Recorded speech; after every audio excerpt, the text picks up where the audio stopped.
Well, well, well, look who's back on YouTube. It is I, Bigtime, the most controversial man alive, past, present, or future.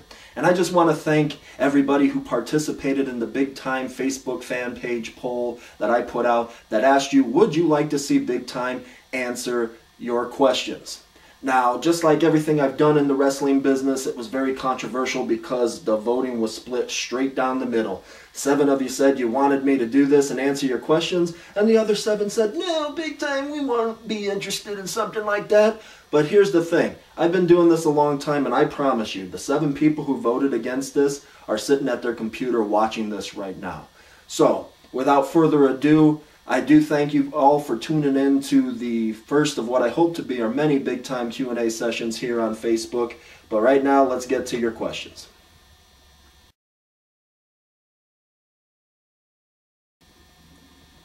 Wait a minute.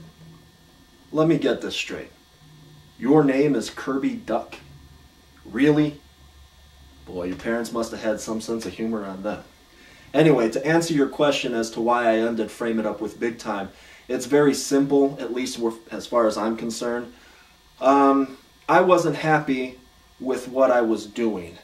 And my attempt at that show was to make it kind of a variety show and be a little silly, be a little goofy. But then, I taped episodes 3 and 4. The show lasted for 4 episodes on YouTube. And I taped episodes 3 and 4 back to back. Episode 3 was the infamous one where I was dancing around in a thong to Beyonce's Single Ladies.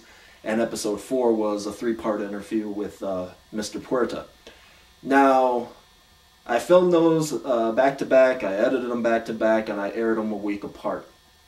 And after episode 3, I asked a good friend of mine, Terry Hopper, what did he think? And here I am, you know, dancing the Single Ladies dance in a thong and cracking some jokes, and his response was very simple. He said that he was disappointed that somebody like me would resort to toilet humor. And at the time, I didn't think much about his comment, but then I started thinking about it, and I realized he was absolutely right. I'm a guy who always prides myself on having some intelligent humor. My booking and wrestling, the way I've used my creative control, is to make sense and have a little bit more of a sophisticated edge to the storylines. And then I went back and I watched episode 3, and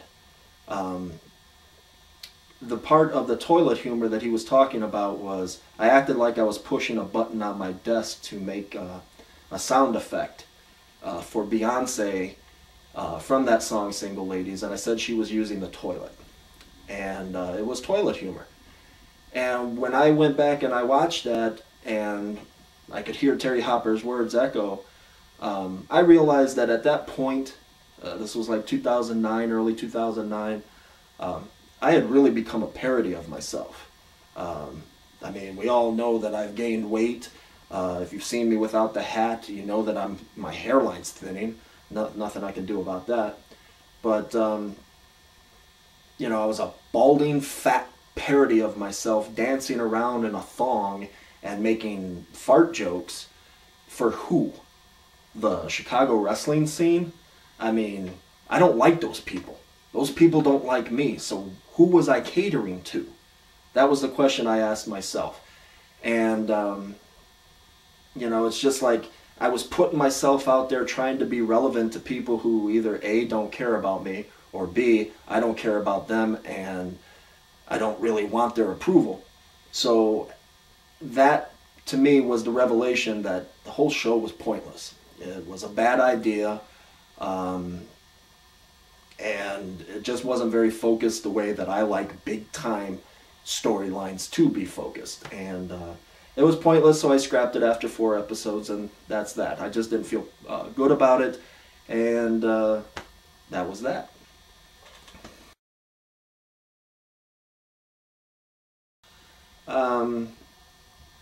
The thing is, I don't know Danny Dominion personally, but I've seen or heard about him since day one in this industry.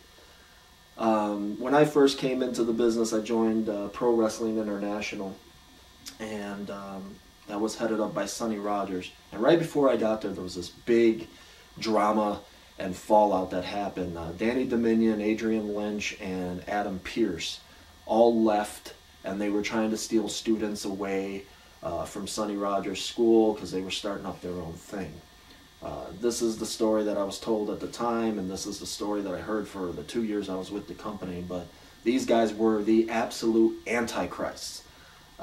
Sonny hated them, Jimmy Blaze hated them, the other owners of PWI hated them, and it was all Danny Dominion's fault. So from the get-go, I was always told Danny Dominion's a bad guy.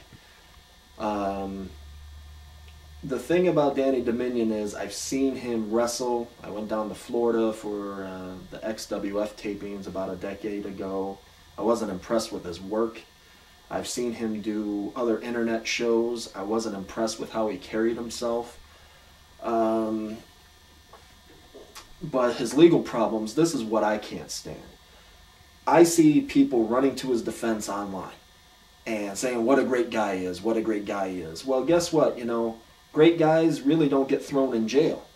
I mean, if you've done something wrong, you've done something seriously wrong, you get thrown in jail. It's that simple. You can cry conspiracy theory all you want, but the bottom line is the legal system's actually more in favor of the accused than it is for the people who have been wronged. And I mean, you can't have it both ways. You can't say that criminals have too many rights and then turn around and say good people are being thrown in jail for absolutely nothing.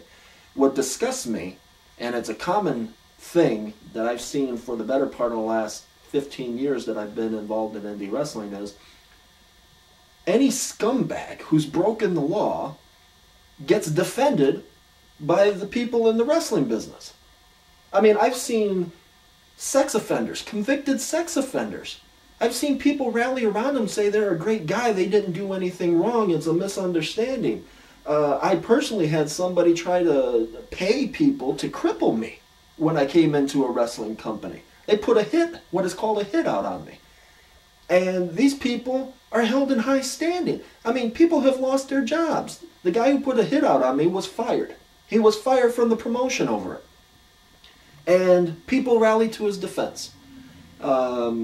I've seen a ton of crap in the wrestling business. I've seen workers shove their tongues down underage girls' throats right in front of their mothers, and the mother don't do anything. I've seen promoters pouring beer for underage workers in locker rooms.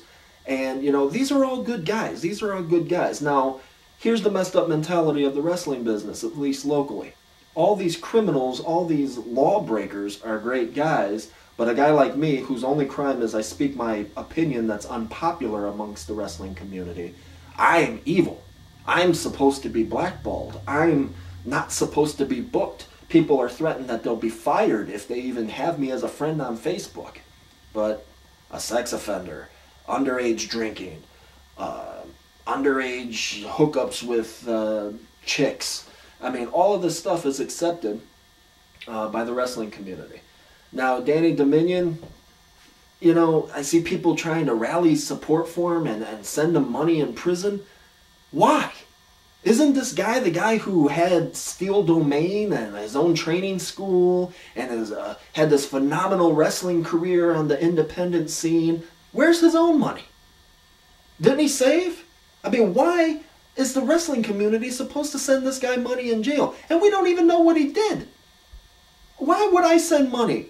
Why would I tell any of my friends to send money to this guy before knowing what the hell he did? I think it's sick. I think it's twisted. I think it's just another example of this local scene being a cesspool of trash that's rallying behind somebody who went to jail. I mean, you can make every excuse for the guy you want, but the fact of the matter is he broke a law. At least he was accused of breaking a law. He had a trial, I'm assuming. If he had a trial, he had a jury of his peers, and he was convicted of whatever the hell it is that he's in jail for. I don't feel sympathy for that. And if he didn't have money and he got stuck with the public defender, they're really not as bad as people make them out to be. So, and if he didn't have money for proper representation, I have to ask the question, how'd he piss away any money he made from the wrestling business? So, I don't think very highly of the guy. I think even less of his situation, and I think it's sick that people are trying to say what a great guy he is. So.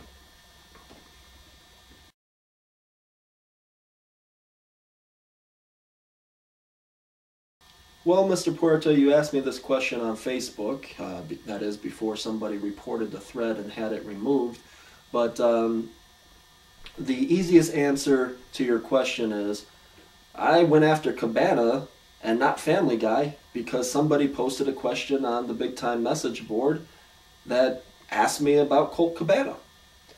And by the way, you can find that message board at www.bigtimesboard.com. But the thing is, I was directly asked about Cabana, what my opinion about his show was. So I had seen the show, maybe in passing. I read about it online. I knew he had a show. But the thing is, I'd never really watched it. So I searched out his episode, the current episode, and it just happened to be an episode that was centered around pedophilic humor.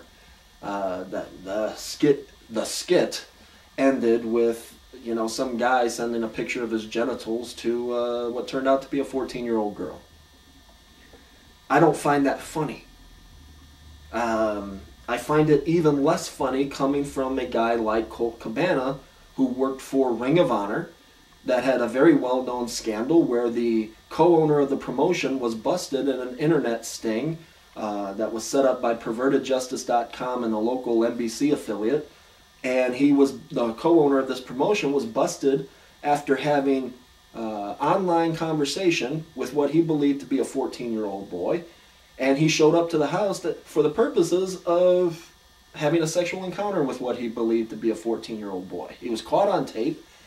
The promotion booted this guy, or at least they said that they did, within 2 days of the incident. Come to find out, many months later, the promotion was covering for him, and they never got rid of him, and he was still collecting money as a co-owner of this promotion. Now, Colt Cabana is very well aware of what went down there, because he was working for the promotion during the whole, he was working for him before, during, and after the scandal. Now, I don't think the whole situation with Roe was funny at all. There was word that people who worked for the promotion at the time put their foot down and said, I will not have anything to do with this company if the co-owner isn't removed. Well, guess what? They were lied to. The co-owner wasn't removed. And they still worked for the company. They still worked for him for many years after their promoter flat out lied to him. So I think Colt Cabana has a deeper responsibility to not use that kind of humor because of the situation that he was caught up in. I think it was poor taste. I think it was poor judgment. And I think pedophilic humor has a deeper meaning in that circumstance. Now, Family Guy, I was never asked about Family Guy on the message board, so I didn't have any reason to bring up or discuss Family Guy. But just for the record, I no longer watch Family Guy. I haven't in a year or two. And I'll tell you why. I'll take responsibility for not stopping watching Family Guy much sooner. So for that, I do have to take responsibility, and it was a little bit hypocritical. But the thing that finally broke the straw on this guy's back was a skit or a segment of the show where they mocked rape of a woman. A woman's being attacked on the beach, and Aquaman can't help her because he can't leave the water. And they made this 60-second sketch of their show where the guy's on top of her simulating rape, and when Aquaman gives up, realizes he can't help her, he says, well, you shouldn't have let him on then. I don't find that funny. The thing is, Colt Cabana has ties to a guy who in real life tried to meet what he thought was a 14-year-old boy. With Family Guy, I don't know if Seth MacFarlane has any kind of tie to a real-life pedophile or attempted pedophile. So for me, that's the difference between the two. I don't hold Seth MacFarlane to the same standard I hold Colt Cabana, even though they're both using the same kind of humor with, and I use humor lightly, though loosely I should say, because I don't find that funny at all. But Seth MacFarlane, I don't see him in the same light as Colt Cabana. I think Colt Cabana had a much bigger responsibility, especially considering that Family Guy is an adult cartoon shown at 8 o'clock at night. It's not meant for children, whereas Colt Cabana plays a comedy show on wrestling shows that cater to children oftentimes. I mean, he's not always working for the serious work rate promotions. He works all over, and he has plenty of contact with small children at shows. So I think he has a bigger responsibility than Seth MacFarlane does.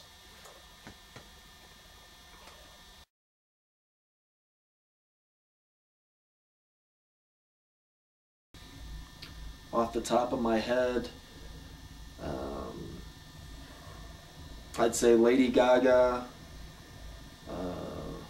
Pink, and Jennifer Love Hewitt. Honorable mentions would go to Kelly Clarkson and Eliza Dushku. Lady Gaga, I would just want to dip into her talent pool. Oh, my God, that's a talented woman. She's not the best looking woman, but her body is phenomenal, and just the talent. I just want to be close to it in any way possible. Pink, she's an aggressive white woman. I just think the sex would be awesome. She's the kind of woman. She's the kind of woman that if you did something wrong in bed, she'd slap you and make you do it over again until you got it right. So that appeals to me. And Jennifer Love Hewitt, I've had a thing for her since the 90s when I still actually did like white women. And I hate fake boobies, and hers have always been real, so God bless her. And she has that cute, innocent face, but her body is all woman, and that appeals to me. So if I had to dip into the vanilla one more time or 3 more times, those would be the top of my list.